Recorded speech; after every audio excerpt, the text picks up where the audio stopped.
Кутмандуу күнүңүздөр менен, урматтуу көрөрмандар, угармандар, арбаңыздар, саламатсыздарбы?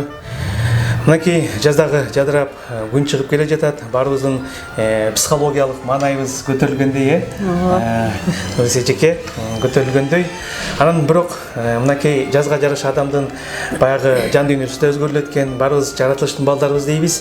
Анан жаратылыш менен тыгыз жашайт экенбиз. Эми бул жөнүндө философиялык ойлорду кийинкиде сүйлөшөбүз. Урматтуу Нурис эжеке, бүгүн сиздер менен, урматтуу угармандар, көрөрмандар, мен ойлойм, бардык эле ата-энелерге пайдалуу сабак жана түшүнүк болуш керек деп ойлоймун. Анткени азыркы учурда заманга жараша, технологиянын өнүгүшүнө жараша, анын өзүнүн жагымдуу жактары дагы жана терс жактары да болуп жатат. Ушундай көрүнүштөрдү өзүңүздөр көрүп жүрөсүздөр. Азыр кайда барбайлы барабыз. Бизде азыр колубузда компьютерсиз, техникасыз эч кандай окубатыбыз дагы, ишибиз дагы бүтпөй калды. Ал деген кичинекей компьютер, телефон. Үйдө да телефон бар. Айтор бардыгы цифра менен иштеп жатабыз. Анда, урматтуу меймандар, ушу бүгүнкү маселе биздин ушу уул кыздарыбыздын ошо компьютердик көз карандуулукка түшүп калбаш үчүн, это компьютерная зависимость, игровая зависимость деп коет. Ошондон кантип чыгуунун максаты, ошого кантип түшүп калбасак деген ой менен бүгүн бизде профессор Айдархан Малдыкулов атындагы Улуттук инновациялык технологиялар мектеп лицейинин психологу. Мен Нурис эже деп эле көрүнүп калыптыр, сиздин фамилияңызды билбейт экен, өзүңүз жөнүндө айтып койсоңуз. Мени бардык эле ата-энелер тааныйт. Болотбекова Нуриза Жеңишбековна бул мектепте 10 жылдан ашык убакытта психолог болуп иштеп келатам. Мынакей Нурис экөөбүз көптөн бери эл шаркка киштешип келатабыз. Анда мен өзүм тааныштыра кетсем, эми көңүл үчүн айтып коеюн, Нурис эже декретте мен психолог болуп ордун иштегем. Ал бала чакалар чоңоюп калды, эми бул турмуш деп коет. Азыр мектептин социологумун. Ошондуктан азыр Нурис экөөбүз, менин атым Тимурлан Дайрабаев, фамилиям Асанбаевич. Ошондуктан бүгүнкү тема боюнча ошонун арасында сөз кылалы. Анда Нурис Жеңишбековна, бул деген мындай оңой олтон көрүнгөн менен, сонун көрүнгөнү менен оюндун баары сонун. Кызыкпай койбойсуң. Кичине отурсаң өзүңдүн оюногуң келип кетет да. Мен бир ойноп калам дагы, кичине чыкпай калам. Мен көп оюндарды деле билбейм, жаштар ойногончу, кээде баягы илгери Зума деген оюнду ойноп анан кийин чыга албай калгам да, ойноп бүтмөйүнчө. Анан кийин ушундай кызыктыруучу оюндар, баягы өзүңүз айткандай, оюн технологиясынын бизнесмендери ойлоп чыккан оюндар биздин балдардын көбүн убактысын алып жатат, кызыктырып жатат. Анан ошол убагында эле ойноп коюп, анан сабакка кирбестен башка турмуштун тиргилиги менен алек болбостон, ошого такыр отуруп, өзүнүн бир анын баягы ички психологиялык жанагы ден соолугуна зыян келтирип аткандай болуп жатат деп ойлоймун да. Анын эсебинен бизде үй бүлөдө ар кандай чыр чатактар, конфликттер пайда болуп атат. Ошон үчүн ошого барбаш үчүн же болбосо компьютер ойноп жаткан балдардын ошол психологиялык зависимге, жанагы игровой зависимге түшпөш үчүн кандай шарт аракеттерди жасаш керек? Нуриса Жеңишбековна. Туура айтасыз, Тимур агай. Көптөгөн ата-энелер кайрылып атат. Ушул карантин учурунда дагы үйдө болуп калышты да балдарчы. Анан көп убактысын жалаң ушу компьютерде, телефондо отуруп өткөрүп, көп убактыларын жоготуп алып атышат. Муну менен бирге ата-энелер дагы бул жерде күнөөсү жок деп айта албайм. Себеби ошону контролдобой өз эрки менен коюп койгондугунда, бул жерде өз эркиндиги менен коюп койбош керек деп да айткан болбойт. Себеби ата-энелер ошону балага бир план коюп бериш керек да. Эң биринчи чогуу биргеликте баардык үй бүлө мүчөлөрү ушул баласынын компьютердик көз карандылыгы менен күрөшүш үчүн, жеңип чыгуу үчүн үй бүлөдөгү ар бир мүчө жоопкерчилик менен мамиле жасаш керек. Эң биринчиден, жаңы эле айтып кеттим, план коюш керек бир күндүк. Эмне кылабыз? Канча убактым сейилдөөгө кетет? Канча убактым, мисалы, компьютер ойногонго кетет? Канча убактым китеп окуганга кетет? Ошондой эле дагы башка өзүнүн кызыкчылыктарына дагы жумшаш керек. Андан кийин ушуга карата бир суроо бере кетейин. Сиз аябай жакшы айттыңыз. Негизи психологияда ошондой иштеш керек. Бүт бардыгын оюн иреттеп, керек болсо ошо өзүңдүн календарный планыңда күнүмдүк кыла турган иштериңди жазып алып иштеген жакшы. Бирок ошол психологиялык ыкманы биз турмушта көп колдонбойт болушубуз керек. Ошондуктан кандай кылабыз? Ошол жерде мисалы үчүн биз планды койбой калдык, койбойбуз. Бирок баланын сразу эле сен бүттү бүгүндөн баштап компьютер ойнобойсуң деп алып запрещать эткен дагы туура эмес да. Бул балага чоң удар болот. Күнүмдүк канаттанып аткан нерсесин алып таштаган болот да. Ошондуктан бул жаш курактагы балдар, өспүрүм курактагы балдар күнүнө 40 мүнөттөн ашык отурбаш керек. Уруксаат бериш керек ата-эне 40 мүнөт бала ошол компьютер менен ойногонго. Анан бара-бара ушуну сактоо менен биз күнүгө өзүбүз менен иштеп балабызга жардам бере алабыз. Ошо 40 мүнөт ал кандайча себептен коюлду ошо убактысы мисалга? Андан көп болсо кандай таасир этет? Андан көп болсо биз түшүндүрүп дагы кайрыла кетебиз. Ананчы атайын даярдалган ата-энелер үчүн материалдарыбыз бар. Биздин кыска убактыбыз эгер жетпей калса, ушул материалыбыздан дагы алып үйдөн окуп да үйрөнүшсө болот. Анан кийин мындай да дагы эле ал үйдөн болду. Макул үйдөн ата-эне контролдой деп ойлойлу. Контролдойт, үйдөн контролдойт. Бирок бала деген оюнду жеке эле үйдөгү компьютерден ойнобойт да. Анын колунда телефон бар да. Ошон үчүн азыр ата-энелерден көбүнчө баягы кыйнабай же балдар өз балдарын сүйүп, ата-энеси чоң жакшы компьютерди телефондорду алып берет. Ошол телефондон карасаң ойноп отурганын көрөсүң да. Эми кандай кылыш керек? Значит, ата-эне баардык контролду албай калат экен да. А бала өз алдынча мектепке баратканда, келатканда сейилдеп жүргөндө телефону өзү менен ошол дагы эле компьютерде ойноп отурушу мүмкүн. Эмне кылыш керек ушундай шартта? Ошол мен жалаң жеке эле компьютер деп айткан жокмун. Негизи ошол компьютерби, телефонбу, ноутбукпу ушунун баардыгы бирге ошол эле зависимость, бир эле нерсени көрсөтүп атпайбы? Ошондуктан ошол оюнга, телефонго, ошол көңүл бурганга биз 40 мүнөт эле убакытты беришибиз керек экен. Мейли бир күндө сен 40 эле мүнөт отурасың дебей, башында мисалы эртең менен 40 мүнөт отур, кечинде 40 мүнөт отур. Болду, ошол сага жетиштүү. Калган боштук пайда болуп калат да баладачы. Мисалы үчүн мурунку отурган ошол 2 саат, 3 саат отурган убакытта биз канаттанып атты да балачы компьютерди карап алып. Ошол убактысы калган 40 мүнөттөн калганы бош болуп калбаш үчүн биз бул жерге баланын кызыкчылыгына жараша ата-эне эме коюп бериш керек. Спорттук ийримдерге бериш керек. Кыздарды мисалы үчүн кийим тигүү, ар бир алаксытыш керек. Бош убакытта койбош керек. Мына сенин убактың бош болуп калды, сен эми отуруп өзүң каалаганды кыл деп койгондо бала кайра эле компьютерге келе берет. Ошондуктан биз жакшы көргөн китептерин алып беришибиз керек.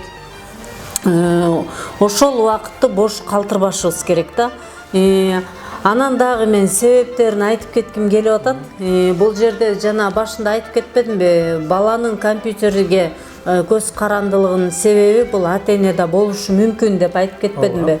Ата-энелердин баласына көңүл буруусунун жетишсиздигинен көбүнчө пайда болот да. Бала ошондой эле өзүнүн ички сезимдерин ата-энесине ачык айта албагандан пайда болот. Бул виртуалдык жашоого кирип кетет балдарчы. Ата-энесине айта албаган сөздү ошол жактан бир досторду таап алат, же дагы бир азыркы телефондорго суроо берсе өзү жооп берип, ушундай да программалар бар экен. Ошолорго кирип өздөрүнүн жашоосунун канаттануу алып жашап башташат да. Ошон үчүн Ал жакта ар кандай эрежелер жок. Сен минтип айтканга болбойт деп биз ата-энелер тыюу салабыз. Ал жакта өзүн эркин сезет балдар. Ана жана сиз менен сүйлөшүп атканда айтпадыңызбы? Баягы дагы биз баягы бул дагы бир себеби сиз адам баланын бул психикасын дүүлүктүрөт деп. Ооба. Ошо дүүлүктүрүп ошого кызыга баштайт экен да. Ошо кызыгуудан болуп жатпайбы? Ооба.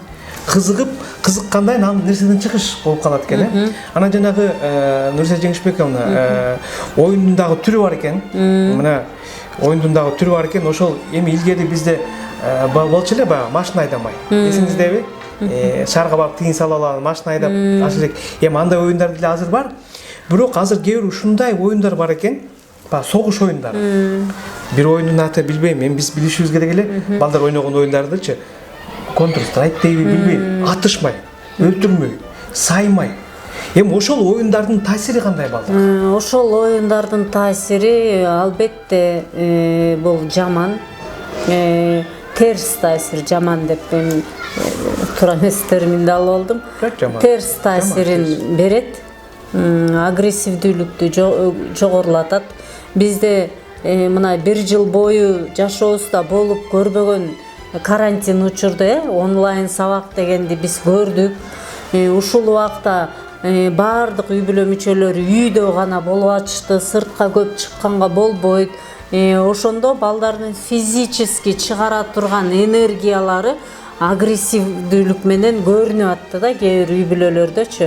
Телефондон чыгарып атышты. Анан кийин телефонго кирип алып, ошол жактан биз агрессивдүүлүктү ого бетер жогорулатып атабыз. Аябай нервтенип, ошол жактан даже балдар сөгүнүп жиберип атышат. Жинденип монтип образга кирип, ошол жакта жашап булардын психикасына терс таасирлерин тийгизип атышат да. Нурсия Жеңишбековна, сиз айткандай, ошол баягы карантин кысталыш кризислагында бардык адамдын биздин жан дүйнөбүзгө таасир этти да. Психикабызга туурабы кризистерди алып келдик. Бирок ошол убакта өзүңүз айткандай кысылып, кыжырданган учурда дагы кээ бирлерге балким ошол жанагындай оюндар, компьютердеги жакшы оюндар, балким ага балким жардам болгондой жагы да болушу мүмкүн, туурабы? Жардам болгондой жагы болушу мүмкүн, бирок аны кечке ойноо көрсөк, өзүңүз айткандай башында 40 мүнөттөн күндө ашык ойносо, ал ошол кризистик абалга алып келет экен да, жанагы он приводит к психической зависимости, да? Ошондуктан өзүнүн мөөнөтү бар окшойт да негизи. Нурсия Жеңишбековна, анда албетте бул жашоодо мындай өзүнүн мындай психический зависимосттун түрлөрү көп. Ошол убакта эле баягы аны талдап отуруштун азыр убактыбыз жок, аны кийинкиде айтабыз. Анда сиздин оюңузча ошол дагы биздин ата-энелерге мындай бир баягы айтып аткан кыргызча токотер жерин мындай айтып берип койсоңуз, канткен учурда биздин балдар ошондой жанагындай оюндан көз карандысыздыкка чыга алышат, көз карандуулукка түшүшпөйт. Биз бүгүн чоң теманы алдык. Жогоруда көп сунуштар айтылып кетти. Ошонун баарын тең кыскача кылып айта кетели дагы бир жолу. Эң негизги баланын убактысын бош койбош керек. 40 мүнөттөн жана айтып кетпедикпи 40 мүнөт деп, сиздер аны так аткарасыздарбы, аткарбайсыздарбы, бирок ошол убакытты биз ченем менен кыскартып, компьютерде отурган убактыларын кыскартып, балдарыбыздын жөндөмүнө жараша, өздөрүнүн кызыкчылыгына жараша кружокторго, тренировкаларга, өздөрүнүн кызыкчылыгына жараша үйрөнө турган нерселер менен алек болуусун талап кылышыбыз керек, үйрөтүшүбүз керек, кошо жардам беришибиз керек. Ошондой эле компьютердик оюндардын зыяндуулугун так жеткиликтүү кылып балдарыбызга түшүндүрүп беришибиз керек. Эмнеге эле мени ойнобо деп атат деп балдар түшүнбөй калышы мүмкүн да.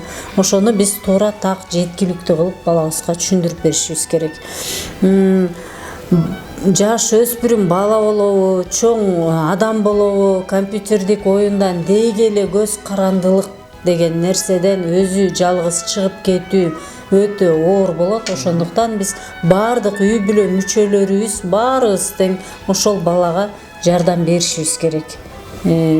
Албетте сейилдөөгө чыгууну, ошондой эле дүкөндөргө барып, чогуу барып, театр дегендер бар, концерт, ушундай коомдук жайларга барып балдарыбызга жакшы жардамдарыбызды беришибиз керек. Нурса Жеңишбековна, мындай болуп жатпайбы?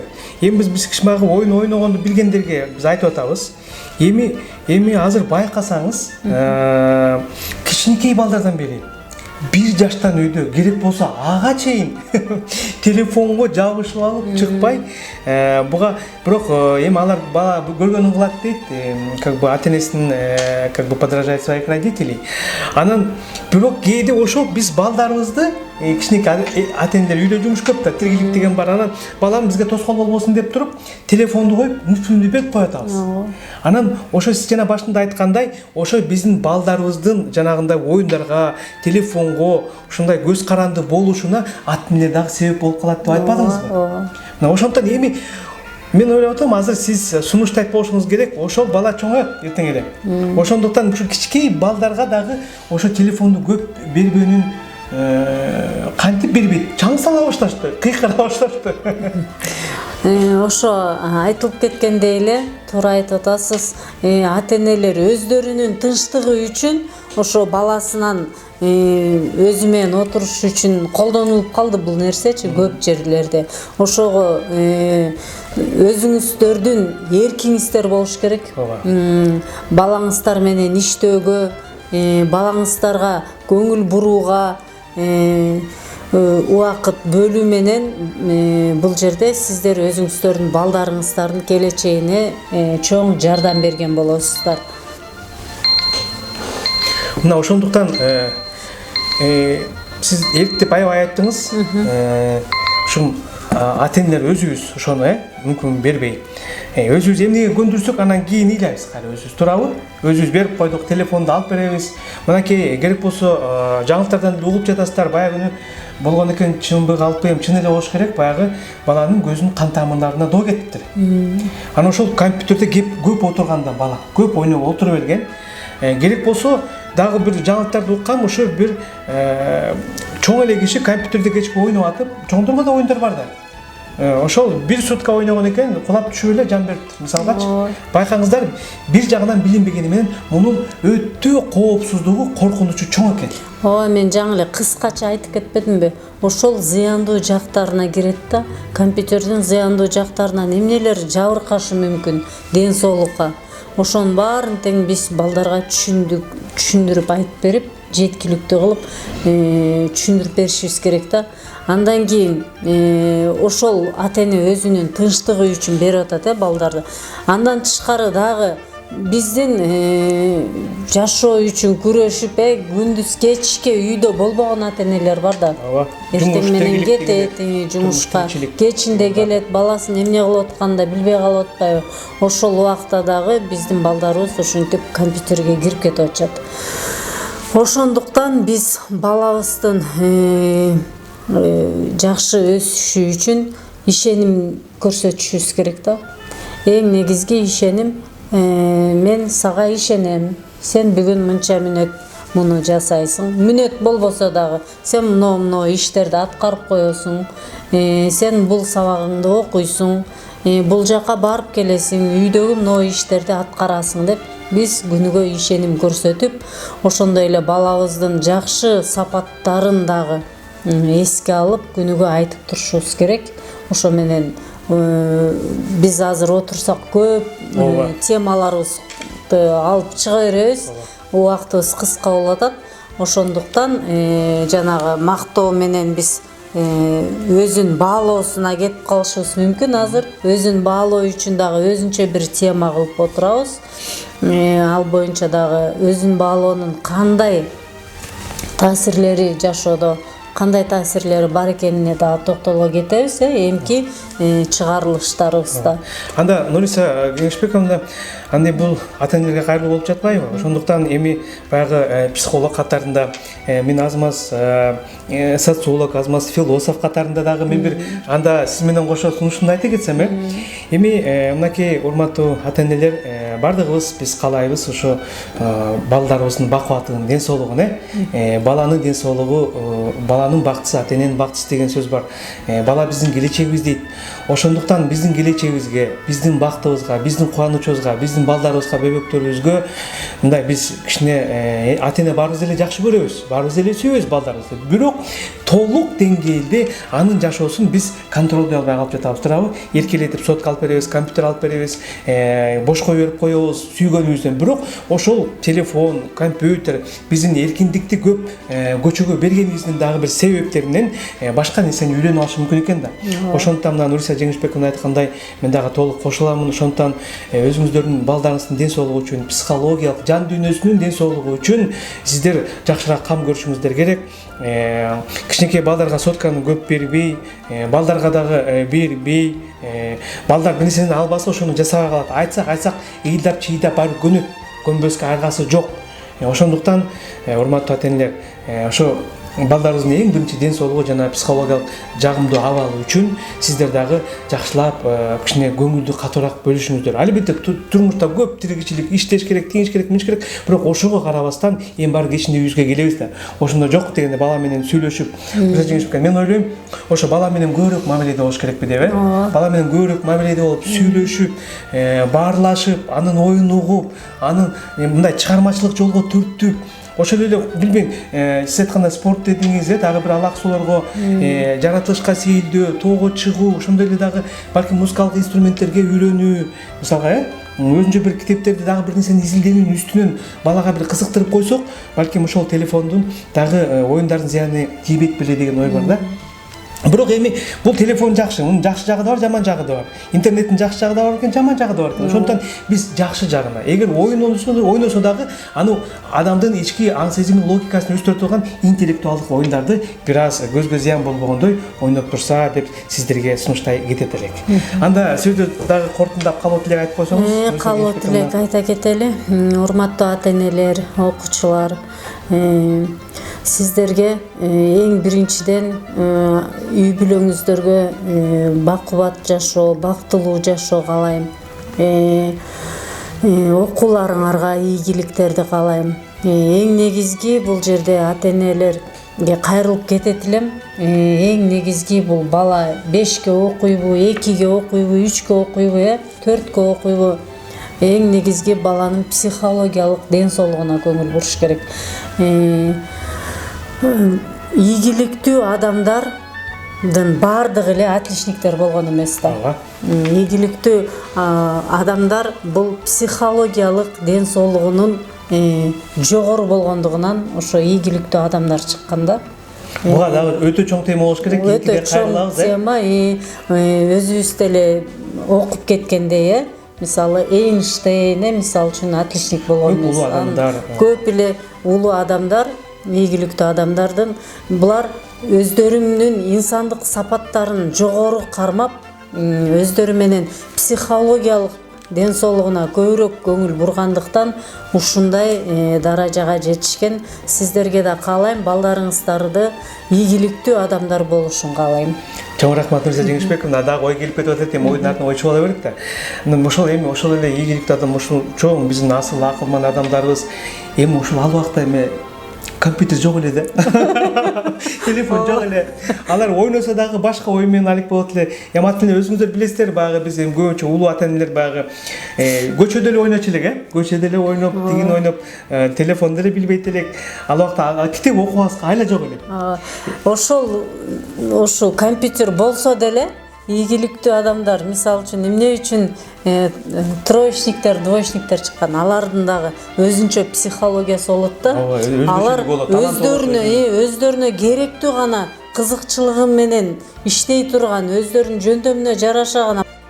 Ардактуу ата энелер, айтор биз барыбыз жакшы жашагыбыз келет, бакытта жашагыбыз келет, бакыттуу бололу дейбиз. Ошондуктан бакыттуу болуу үчүн бизге зыян келтире турган нерселерден эркин болушубуз керек. Ошондуктан ошо зыян келтире турган нерселерди жасабай, пайда келтире турган нерсени жасап, жакшы ойлоп, жакшы сүйлөп, жакшы китептерди окуп, жакшы жолдо, туура жолдо жүрсөк, бул дагы биздин ички дүйнөбүздүн бакытына, дүйнөнү жакшы сезүүбүзгө, жакшы эле өбөлгөлөрүн түшсө керек. Урматтуу Нурсия Жеңишбек, мына анда урматтуу меймандар, ушунчалык кыска убакытта сиздер менен биз бүгүнкү психологиялык маегибизди, сунуштарыбызды сиздерге айттык. Буюрса туура тыянактарды чыгарасыздар деп ойлойм. Сиздерге аз маз пайда болсо биз ага абдан ыраазы болобуз. Ошол айтылган бүгүнкү кеңештерди сиздер өзүңүздөрдүн балдарыңыздарга, өзүңүздөргө колдонуп, жашооңуздарга бир жакшы өбөлгө, маанай, жагдай түшсө, биз абдан ыраазы болобуз. Анда барыбызга ийгилик каалай берели. Дагы биздин ошо өзүбүздүн номер 5-мурунку азыркы улуттук инновациялык технология мектеп-лицейинде мектебибизди тартып жатабыз. Балдарын чуулдаган угуп жатса керек. Анда дагы биздин өзүбүздүн мектеп студиядан жолукканча сак саламат болуңуздарга, баарыңыздарга ийгилик жакшылыктарды каалайбыз.